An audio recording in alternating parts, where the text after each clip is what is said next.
Aprovecho porque veo alguna cara nueva para dar bienvenida a los que se incorporan a la sesión conjunta de K107 con K103, que como se anunciaba ayer, este año hemos decidido que aquellas partes que son exactamente iguales o bastante parecidas en las dos acciones que son hermanas, si se me permite la palabra, o al menos primas, hacerlas conjuntamente de las dos acciones. Así que a continuación veremos la parte de los protocolos de gestión de proyectos de educación superior, que lo realizará José Manuel González Canino, el director de la Unidad de Educación Superior. Luego Fernando os deleitará con la Mobility Tool, que os encantará a todos vosotros. Posteriormente la parte de controles primarios, que lo hará la directora de Educación, perdón, la directora de la Unidad de Evaluación y Control del SEPIE por su parte, para continuar y finalizar la jornada con la estrategia de difusión y aprovechamiento de resultados en el marco de Erasmus+, estrategia que tanto para la Comisión Europea como para la Agencia Nacional, o sea, nosotros, tiene cada vez más importancia y os animo a que la implementéis correctamente, utilicéis la plataforma que está establecida al efecto, aunque no es obligatoria para las acciones de movilidad, sí que la utilicéis y que le deis uso adecuado y que, por lo tanto, mejoremos la difusión de los resultados de nuestras distintas acciones. Y finalizaremos la jornada de K103 con las últimas preguntas que tengáis sobre el contenido de estos 2 días que hemos tenido de la jornada de K103 y, evidentemente, aquellas preguntas que sean comunes a las dos. Si no más, le voy a pasar la palabra a José Manuel González, el director de la Unidad de Educación Superior, para que os cuente los protocolos de gestión en el ámbito de la educación superior. José Manuel. Muchas gracias, Pablo. Bueno, como hemos empezado con media hora de retraso, no voy a enseñaros toda la presentación, pero sí que la tendréis disponible en nuestra página web. Y nos vamos a centrar en la primera parte de esta presentación. Bueno, esto es un esquema de cómo funcionan las relaciones entre la Agencia Nacional, vosotros, las instituciones de educación superior, sois los beneficiarios, y de vosotros con vuestras instituciones socias, por un lado, y con vuestros participantes, que son los estudiantes y el personal que enviáis al exterior. El calendario de actuaciones de la convocatoria es este que estáis viendo aquí. En febrero se presentaron las solicitudes, en mayo se seleccionan los proyectos, en junio se firmarán los convenios de subvención. El año que viene, en marzo, como os adelantaba antes, se presentarán los informes intermedios de la convocatoria 2016, tanto para K103 como para K107. La fecha es igual.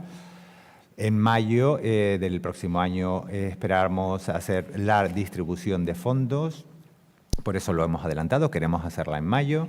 En junio se firmarían las enmiendas a los convenios de subvención de esta convocatoria 2016. En octubre habría que presentar los informes finales de los proyectos de 16 meses de ambas acciones.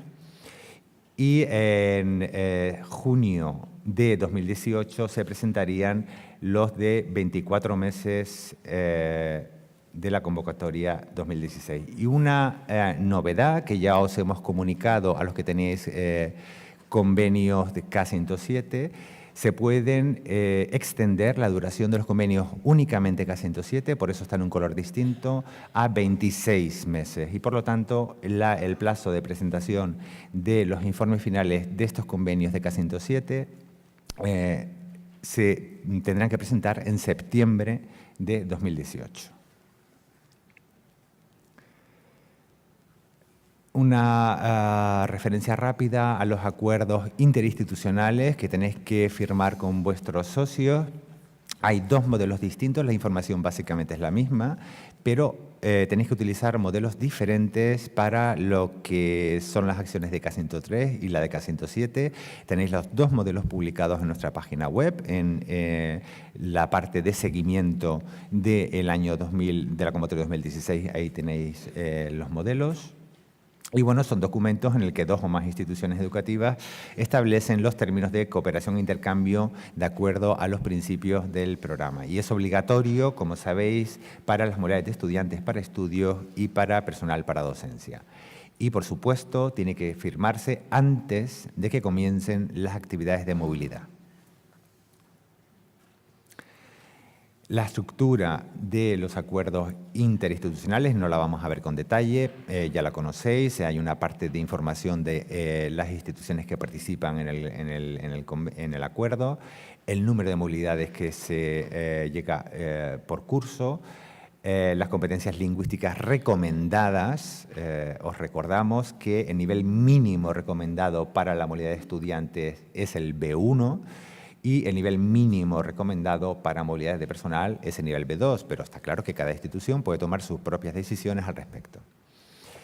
Respecto a los principios fundamentales y otros requisitos de movilidad, las instituciones de educación superior ubicadas en un país del programa tienen que respetar los principios de la Carta Erasmus de Educación Superior, que se les ha concedido, y la de las instituciones de educación superior de los países asociados tienen que adherirse a estos principios al firmar el acuerdo. De ahí esta diferencia entre el modelo entre uno y otro. Hay una parte para requisitos adicionales que podéis establecer relacionados con aspectos académicos u organizativos, el calendario, es decir, los plazos para la gestión del proyecto, y otra información sobre el sistema de calificación en las instituciones, visados, seguros, alojamiento, etcétera, y una parte de firmas.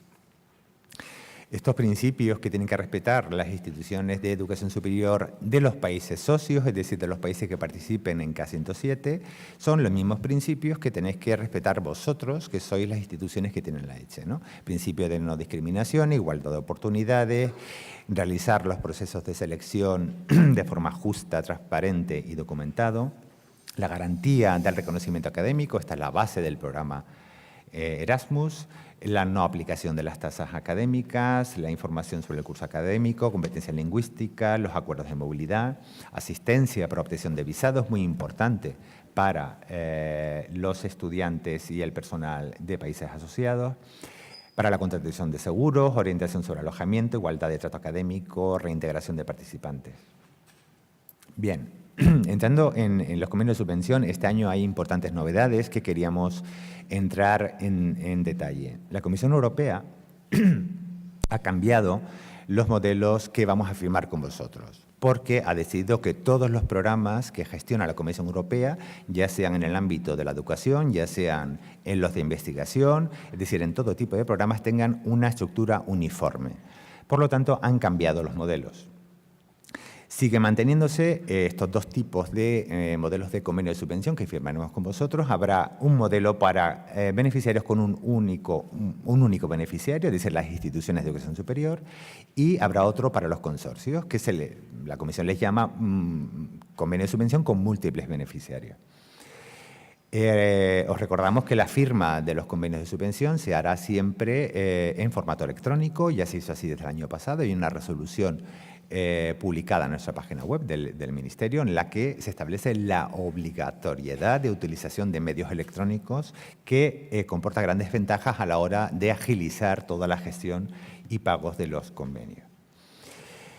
Nueva estructura del convenio de subvención. Tenéis la parte de las condiciones particulares, que es la que se firma entre ambas partes. Lo firmáis vosotros en primer lugar, vuestro representante legal, y en segundo lugar lo firma el director de SEPIE. Esa parte es individual, es decir, cada uno va a recibir su convenio de subvención en la parte de las condiciones particulares. Luego en la página hay una serie de anexos que forman parte del convenio de subvención. El anexo 1 son las condiciones generales y esta se publicará en la página web de SEPIE, es decir, no os la vamos a enviar, sino que se publica en la página web, pero ojo, forma parte del convenio de subvención. El anexo 2 es la descripción del convenio y el presupuesto estimativo. Esto también lo recibiréis de forma individual cada uno de vosotros. El anexo 3 son las reglas financieras y contractuales, que también se publicará en la página web del SEPIE, es igual para todo el mundo. El anexo 4, las tarifas aplicables, también se publicará, disculpadme, pero no le he puesto el asterisco, se publicará también en la página web. Son las tarifas que acabamos de ver con la adjudicación, es decir, las tarifas aprobadas en cada convocatoria, es decir, cuánto tiene que recibir cada estudiante, cuánto tiene que recibir cada miembro de personal, etcétera, etcétera. El anexo 5 solo aplica a los consorcios porque son los listados del resto de beneficiarios del consorcio, es decir, todas las instituciones que forman parte del consorcio. Y el anexo 6, que ya los tenemos publicados en nuestra página web hace tiempo, son los modelos que tenéis que utilizar vosotros con vuestros participantes, modelos de convenios de subvención, learning agreements, etcétera, etcétera. En las condiciones particulares viene establecida la duración del proyecto. Eso lo habéis solicitado vosotros cuando enviasteis vuestra solicitud de financiación para esta convocatoria 2016. Los de 16 meses podéis realizar actividades entre el 1 de junio de 2016 y el 30 de septiembre de 2017. Los de 24 meses entre el 1 de junio de 2016 y el 31 de mayo de 2018. Y, como os decía, como novedad, para K107 exclusivamente podéis solicitar, y así os lo haremos llegar en breve a través de un mensaje, si queréis ya que os emitamos el convenio de subvención de K107 a 26 meses, en ese caso podéis realizar actividades entre el 1 de junio de 2016 y el 31 de julio de 2018. Por supuesto, en las condiciones particulares se establece el importe máximo de la subvención, que es el que habéis visto en el caso de K107, ya está publicado, ya se ha publicado en nuestra página web y viene en la resolución. El de K103 se publicará próximamente. Podéis hacer transferencias presupuestarias sin enmienda, sin necesidad de que solicitéis una enmienda. Hemos puesto ahí una tabla resumen de las transferencias que podéis hacer, que como veis son distintas en K103 y en K107. Así, en ambos casos se permite que realicéis transferencia desde la ayuda de apoyo organizativo que se os adjudica hacia los diferentes tipos de movilidad. ¿De acuerdo? También podéis transferir el 100% en caso de K103, no así en K107, hasta el 100% de la movilidad de estudiantes para estudios a la movilidad de estudiantes para práctica, pero no a las acciones de movilidad para personal. En el caso de la movilidad de estudiantes para práctica, SMT, también podéis transferir el 100% a la movilidad de estudiantes para estudios, pero no a movilidad de personal. En el caso de la movilidad de personal para docencia, CTA, podéis transferir hacia cualquier otro tipo de actividad. Y al igual ocurre lo mismo en la movilidad de personal para formación. ¿De acuerdo? Estas cuatro últimas transferencias no son posibles en K107.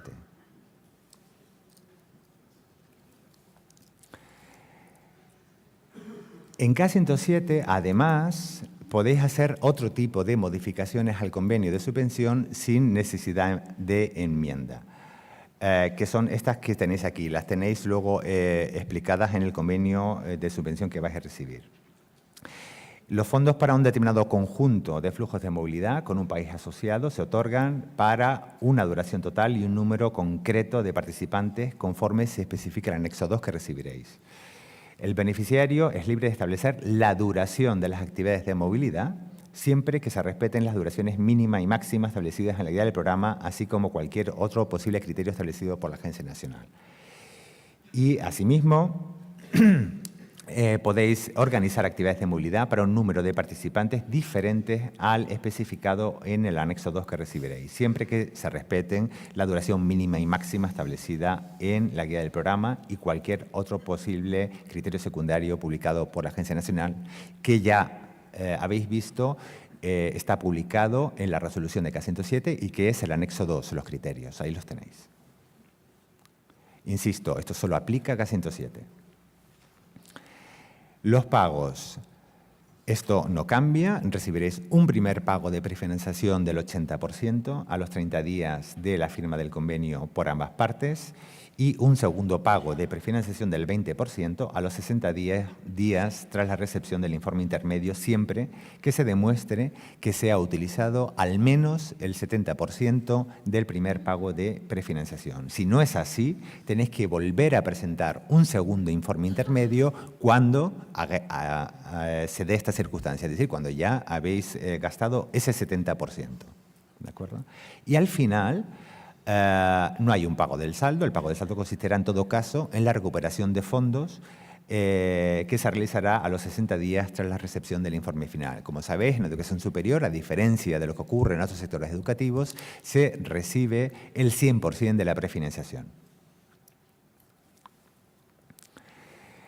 En algunos casos se incluyen cláusulas distintas cuando la capacidad financiera de las instituciones a las que se le evalúa esta capacidad financiera no sea la adecuada. Se aplica a instituciones privadas, por lo tanto no aplica a las públicas, pero tampoco a las privadas que hayan recibido más del 50% de sus ingresos anuales de fuentes de financiación pública en los últimos 2 años.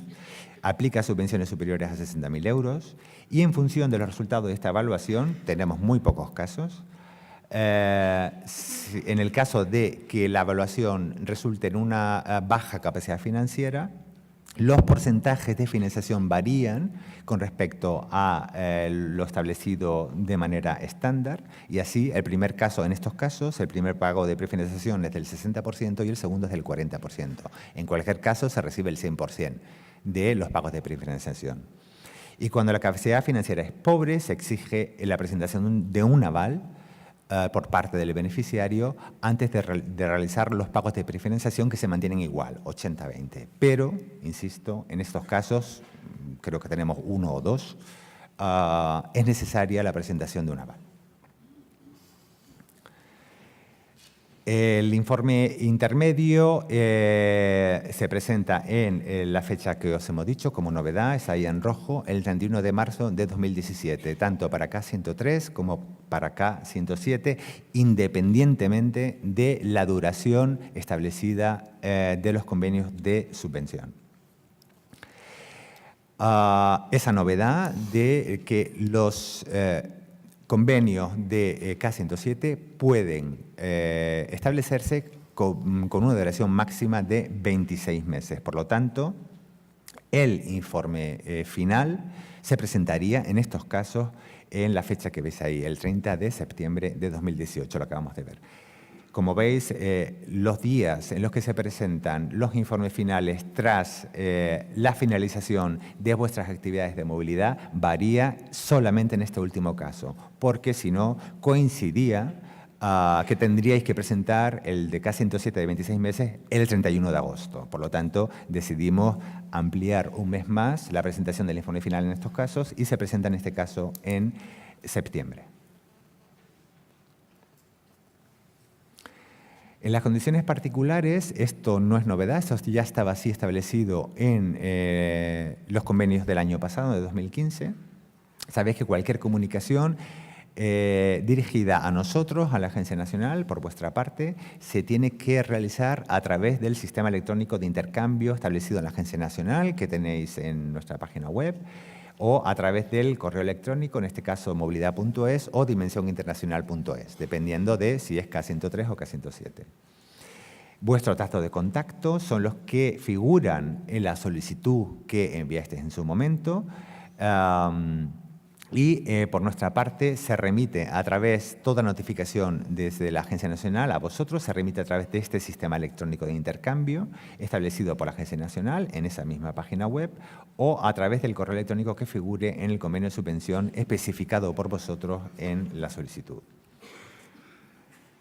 Una novedad importante es la sede electrónica de CEPIE. Como recordaréis, hasta ahora dependíamos de la sede electrónica del Ministerio de Educación, pero a partir del 1 de junio de este año tenemos sede electrónica propia, tanto para notificaciones que os hagamos a vosotros, como las solicitudes que nos tengáis que presentar a nosotros, es decir, el registro electrónico, como para verificar cualquier tipo de documentos electrónicos que recibáis por nuestra parte. El destinatario de cada notificación, como os decía, es el correo electrónico del representante legal, pero también se envía una copia confidencial a la persona de contacto que figura en la solicitud. Y deciros que se ha simplificado mucho el acceso a las notificaciones mediante usuario y contraseña. Ya no es necesario para acceder a las notificaciones que dispongáis ni de un certificado digital ni una firma electrónica, sino simplemente con un usuario y contraseña que os vamos a facilitar desde SEPIE, que en muchos casos ya os hemos facilitado, y en cualquier caso, en cada notificación se os vuelve a enviar este usuario y contraseña para que podáis acceder a las notificaciones de la forma más simple posible. Es muy, muy sencillo. El registro electrónico, como os decía, sirve también para presentar vuestras solicitudes a el SEPIE, ¿de acuerdo? Y se realiza mediante este mismo sistema de usuario y contraseña, y por lo tanto se ha simplificado enormemente la gestión con la Agencia Nacional. Bien, seguimos ahora. Esto era un pequeño inciso para contaros la novedad de la sede electrónica de SEPIE. Seguimos con las condiciones particulares del convenio de subvención y os recordamos lo que establece el convenio sobre la protección y seguridad de los participantes. Tenéis que implantar procedimientos y disposiciones eficaces para asegurar la seguridad y la protección de los participantes en vuestro proyecto. Y debéis aseguraros de que los participantes en actividades de movilidad en el extranjero cuenten con una cobertura de seguro. También se establecen la obligatoriedad de uso por vuestra parte de las herramientas informáticas. Por un lado, la Mobility Tool, ya lo sabéis, tenéis que registrar de forma obligatoria todas las actividades de movilidad de los participantes, incluidos los participantes con beca cero. Tenéis que actualizar esta información al menos una vez al mes, es decir, cuando tengáis alguna novedad, tenéis que actualizarla todos los meses, esto es muy importante. Y tenéis que complementar a través de esta herramienta el informe intermedio, si estuviera disponible. No lo va a estar tampoco para 2016, es decir, vamos a ser nosotros en el SEPIE los que volvamos a poner a vuestra disposición el informe intermedio. Y el final, que sí lo está, ¿no? El informe final está desde la convocatoria 2014. También, en aquellos casos en los que consideréis, podéis utilizar la plataforma de resultados de proyectos Erasmus+, que no es obligatorio en el caso de las actividades de movilidad. Bien.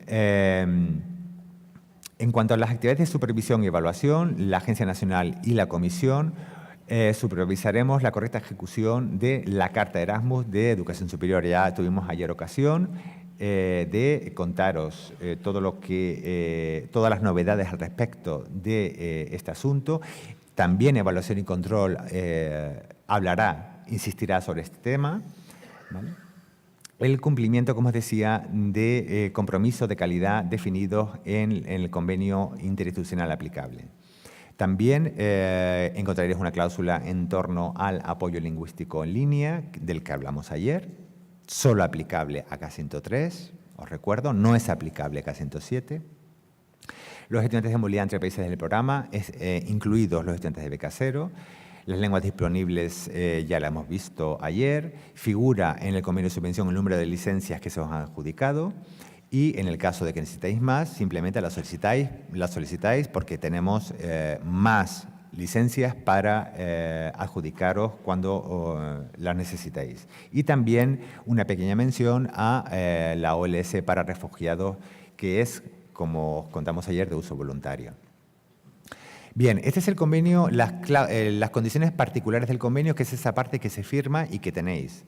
Ahora queríamos hablaros de las reglas financieras y contractuales, que es el anexo 3, que se publica en nuestra página web, y de todas las partes que contiene este anexo 3, os hemos resaltado ahí 3 en las que vamos a mirar con algo más de detenimiento, ¿de acuerdo? Que son las normas aplicables a las categorías presupuestarias que están basadas en las contribuciones por unidad, También os vamos a hablar de las normas y condiciones para la reducción de la subvención debido a una ejecución deficiente, parcial o tardía, y también las modificaciones de la subvención, ¿de acuerdo? Y el resto de normas las tenéis ahí, las veréis publicadas en la página web.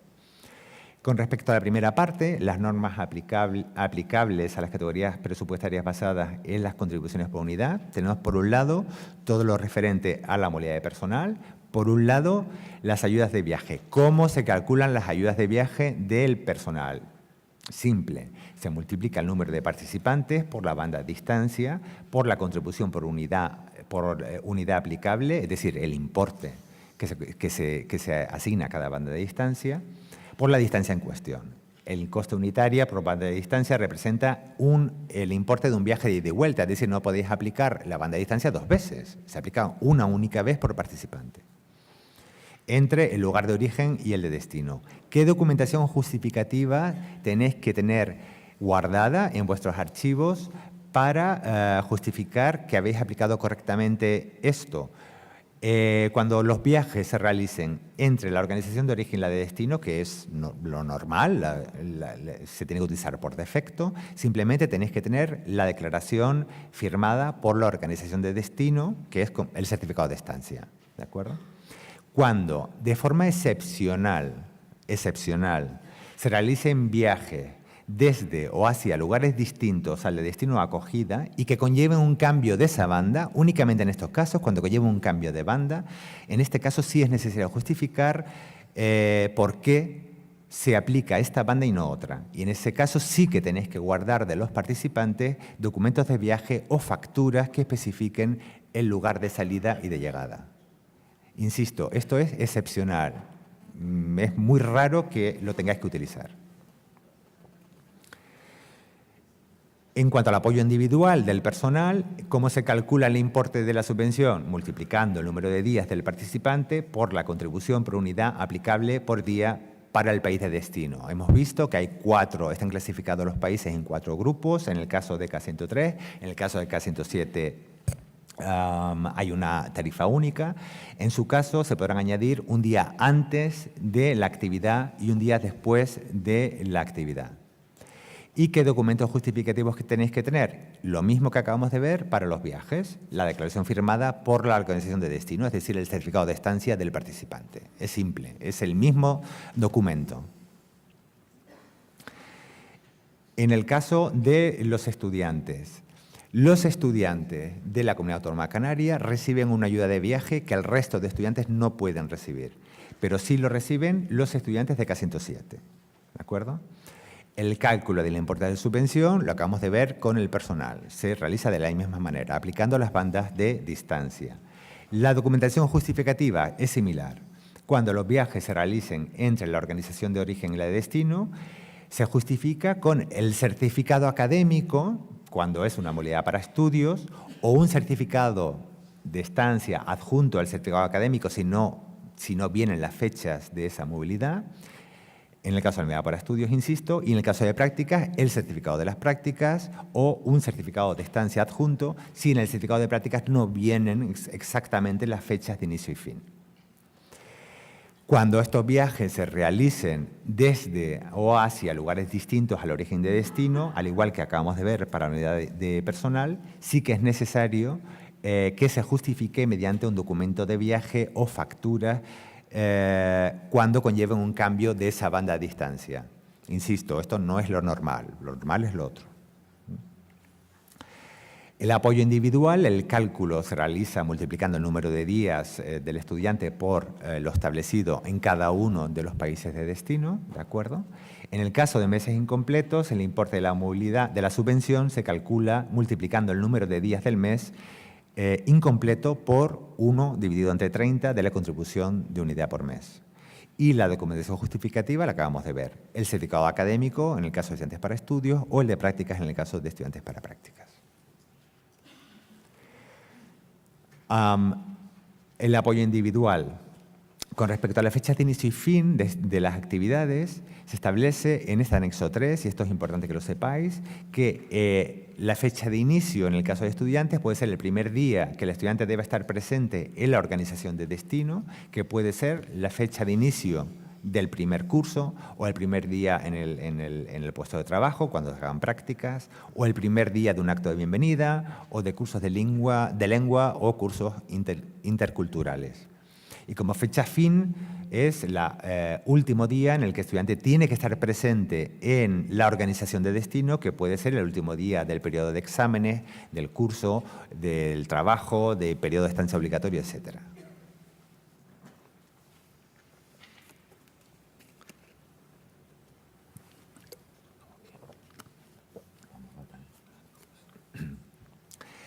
Se pueden realizar ampliaciones de estancia, tanto para los estudiantes como para el personal.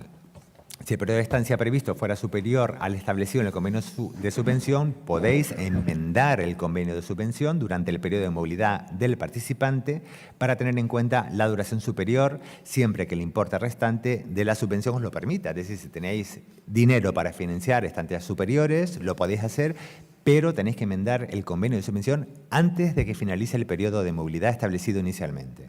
Esto es importante que lo tengáis en cuenta. O también podéis acordar con el participante, durante ese periodo de movilidad, que el número de días adicionales, voy a quitar esto,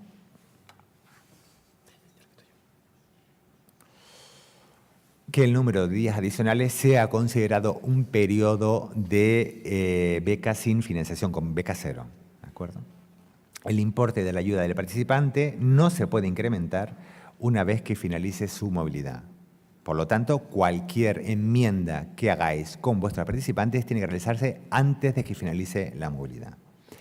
Si el periodo de estancia realizado fuera superior al indicado en el convenio de subvención, los días adicionales se considerarán por defecto como periodo con beca cero. Uy, ¿por qué no pasa esto?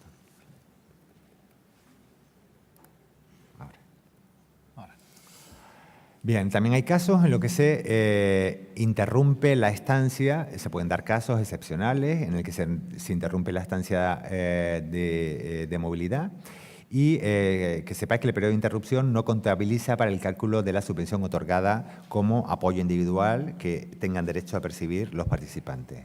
También se establecen las causas de fuerza mayor, en caso de rescisión del convenio de subvención por parte del participante por una causa de fuerza mayor, se tiene derecho a percibir el importe de la subvención correspondiente a la duración real del periodo de movilidad y el remanente tiene que ser reembolsado excepto que se acuerde otra cosa con el beneficiario y evidentemente con la Agencia Nacional.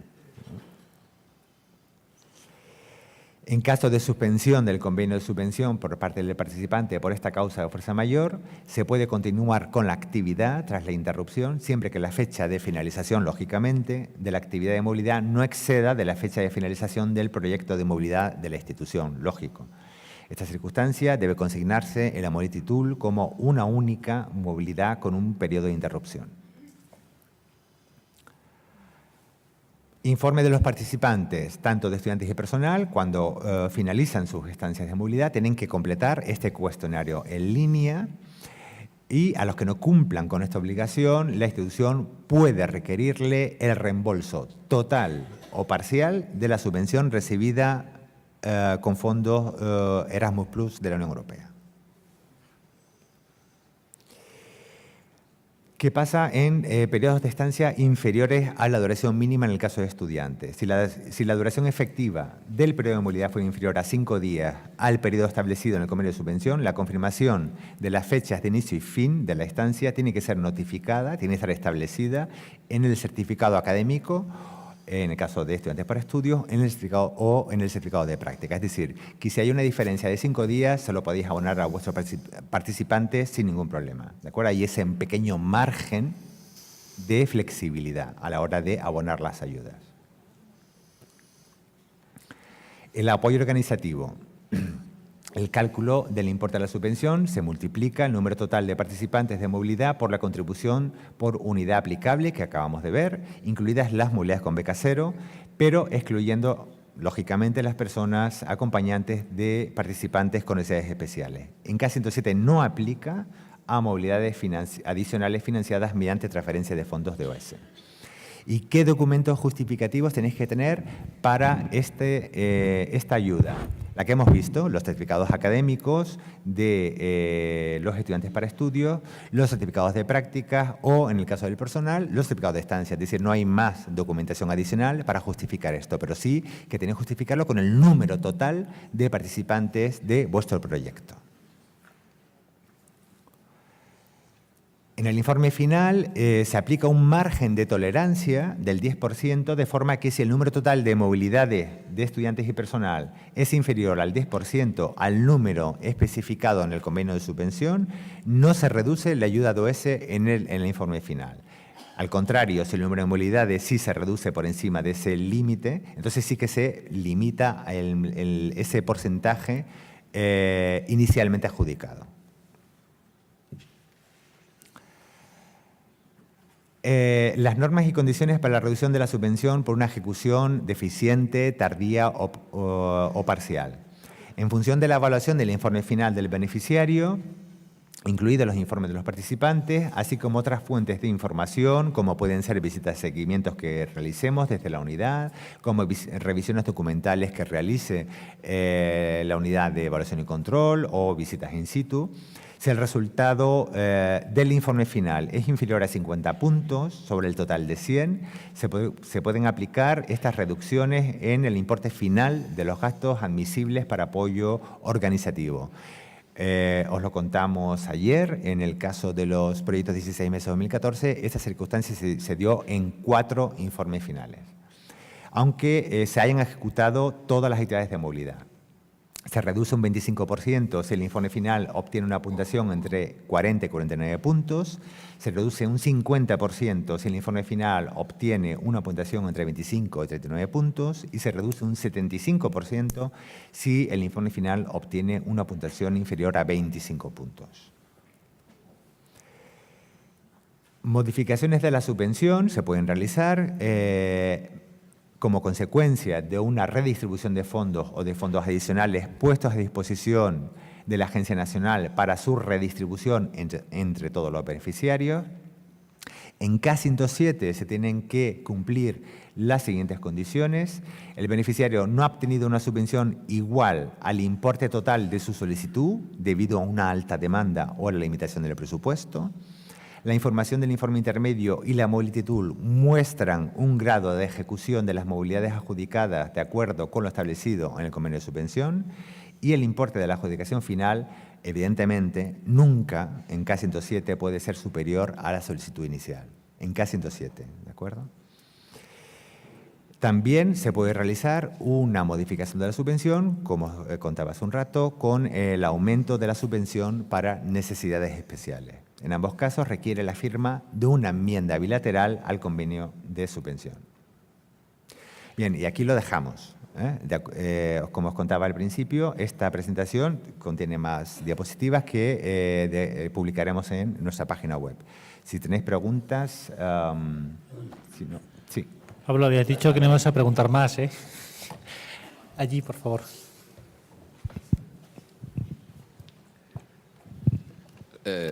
Lo siento, disculpa, son fáciles, o sea que… un par de ellas.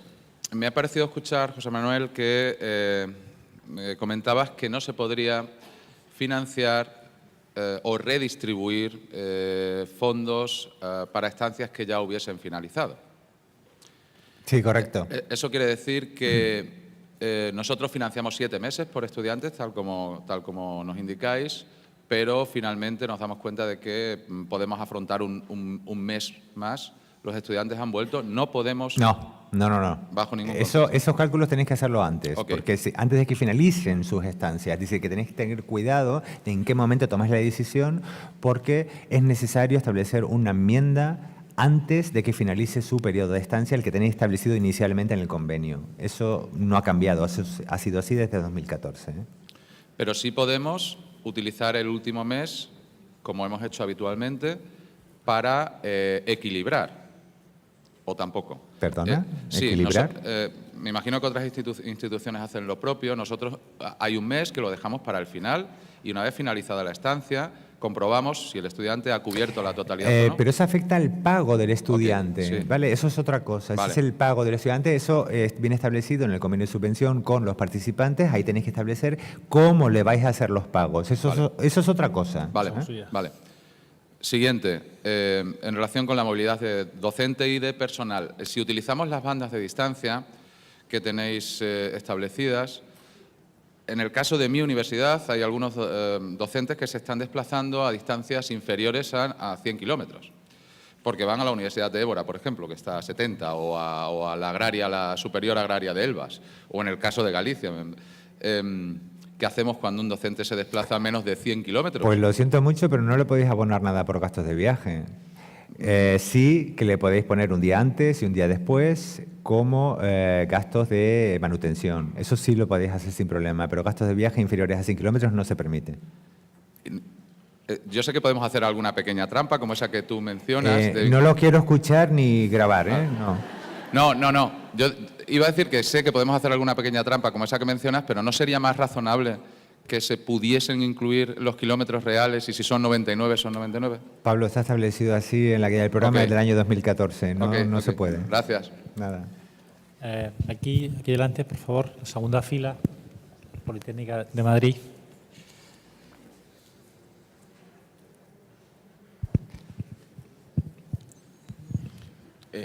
Bueno, gracias. Yo, con respecto a las enmiendas para los estudiantes, en el caso de abonarles más cantidad, entiendo que a través, al tratarse de enmiendas que son favorables para el participante, se puede hacer comunicación por correo electrónico, ¿no? Sí, correcto. Vale, gracias. ¿Alguna intervención más? Allí atrás, por favor, la persona que tiene levantada la mano. Déjala levantar, porque si no, no saben quién es y cuesta. Ahora, perfecto. Muchísimas gracias. Da igual. Hola, buenas. Desde la Escuela de Arte Superior y Diseño de Burgos. Una duda respecto a la justificación de documentación que comentabais. ¿Puedes acercar un poco más? Es que no oímos nada, ¿eh? ¿Y ahora? Ahora, sí, perfecto. vale. Decía que soy de la Escuela de Arte Superior y Diseño de Burgos y era una duda en relación a la documentación justificativa de las movilidades, en este caso de prácticas de estudiantes. Decíais que tenía que ser con un certificado de estancia. ¿Computaría el documento de movilidad Europass como tal? No, porque ese certificado lo tiene que dar la empresa. No, pero cuando son con instituciones lo estamos haciendo con la plataforma que tenéis de documentación de movilidad, documento de movilidad Europass. Y están las fechas y lo que pasa es que las firmas aparecen como aparecen, claro. No. Porque eso es lo que se justifica, o sea, la firma es ese código que se No, establece. tienen que aparecer firmas originales. No. O sea, es certificado de Sí, estancia, certificado. entonces. Sí, Vale. Y otra pequeña duda es que cuando hemos visto las fechas de finalización de los convenios de 24 meses, en principio he visto que acababa el 31 de mayo, con lo Sí. cual pero luego he visto otra pantalla de 30 de junio. No sé si me he confundido yo o... No, el 30 de junio es la presentación del informe final de 24 meses. Vale, de acuerdo. Vale. Pues eso es todo. Gracias. Atrás había, sí. Hola, buenos días. Enrique López, desde la Autónoma de Barcelona. Un par de preguntas rápidas. En cuanto a en cuanto al sistema de la sede electrónica propia del SEPIE, tenemos una duda es decir, comentábamos que para acceder a notificaciones podíamos hacerlo con un usuario y con un password sin necesidad de firma electrónica, pero para subir cualquier documento que nos solicitáis, creo que sí que nos hace falta entonces una firma electrónica, aparte de que el documento, el PDF, vaya firmado electrónicamente. No te puedo dar ahora mismo exactamente Vale. la respuesta, pero yo entiendo que no hace falta. Pero mejor se lo preguntamos a informática, Vale. porque no. La pregunta final yo entiendo era que no. si tenía que ir firmado también por el representante legal lo que era el acceso a la sede electrónica cuando No, subes el documento. no, o eso nunca ha solo el sido así. documento. No. Vale. O sea, no es el representante legal el que tiene que subir a la firma electrónica, en absoluto, no. En cambio, bueno, una enmienda sí que... Una el documento cosa de es que enmienda- el representante legal tiene que firmar, eso sí es obligatorio, el convenio de subvención y la enmienda, por supuesto, pero no es el único que puede subir a sede electrónica, no. Vale, podría hacerlo la persona de contacto, por ejemplo. Perfectamente, o cualquier persona de la oficina. Sí, Vale, Sí. con una firma electrónica, si es el caso, Sí, que sí, sí, creo sí, que sí, sí. sí, sí. Vale, gracias. Y otra preguntita rápida, no sé si para ver si lo he acabado de entender bien. En cuanto a las estancias mínimas que estamos hablando, por ejemplo, de 3 meses de los estudiantes y el margen este de 5 días, ¿te referías a que una estancia de 2 meses y 25 días según el certificado de estancia paga 3. se podría pagar 3 sin problemas? Perfecto, pues muchas gracias. Nada. ¿Alguna pregunta más? Aquí delante, por favor, y aquí. Aquí hay... Aquí, sí. Aquí, justamente aquí. Y luego aquí en la primera fila de la parte Hola. central. Y es la última pregunta porque vamos un pelín fuera de plazo. Vale, soy Raquel de la Pontificia Comillas de Madrid. Tenía 2 preguntas. Desde que entró el Erasmus Plus, yo había quitado el certificado de estancia como tal y utilizaba la parte final del training Sí, sí, sí, como perfecto. certificado de estancia y con la firma escaneada. Era por, Sí, sí, sí, perfecto. Era por confirmar. Sí, Eso sí, sí, uno. sí. Y 2, tenemos un centro asociado nuevo en Palma. Supongo que lo hemos hecho bien. Yo las movilidades de los 2 profes que se me han ido de Palma, los kilómetros he calculado Palma el destino, Sí, claro. no Madrid porque no. Sí, Era claro. confirmar. Sí, Vale. sí, sí, sí. Aquí justamente en el centro, Elena, eso es. Elena Martínez, Politécnica de Cataluña. 2 cuestiones. Una, respecto a los cambios en la K107 que no requieren enmienda. Has dicho que se pueden modificar los flujos dentro de la misma actividad si no supera el presupuesto para esa actividad. Ujú. O sea, de 2 STAs podría hacer una. Discúlpame. Es que igual no lo he entendido. Si tengo un flujo de 2 actividades, movilidad académica, STA, ¿lo puedo convertir en una estancia más larga y solo una persona? Loreta. ¿Y eso no requiere enmienda? Loreta. ¿Dónde está Loreta? Bueno, en todo Al caso. final. Está por allí. Luego sí. Luego sí, bueno, luego si queréis se lo preguntáis a Loreta, ¿vale? Porque Y el segundo, el tema de los 5 días y en su caso, uno más por delante y otro más por detrás. sí. ¿En qué caso? ¿En todos los casos? ¿En algunos casos? ¿En el caso No, que tenéis que consideremos establecer oportuno? criterios objetivos para iguales para todos. Es decir, esa información Iguales debe ser para pública y tiene que ser iguales para todos. ¿Y qué criterios podéis establecer? Los que os parezcan oportunos. Si el viaje es largo, si... en fin. Pero eso lo tenéis que establecer de forma clara, transparente y que todo el mundo pueda acceder a ese día antes y ese día después si lo consideráis oportuno. O sea, no son casos específicos. Es No. a discreción nuestra, pero para todos. No a discreción, eso no lo podéis aplicar a discreción. Tenéis que establecer unos criterios previos de en qué casos vamos a abonar a los participantes un día antes y un día después. Vale. Bueno, pues yo creo que ya lo dejamos aquí.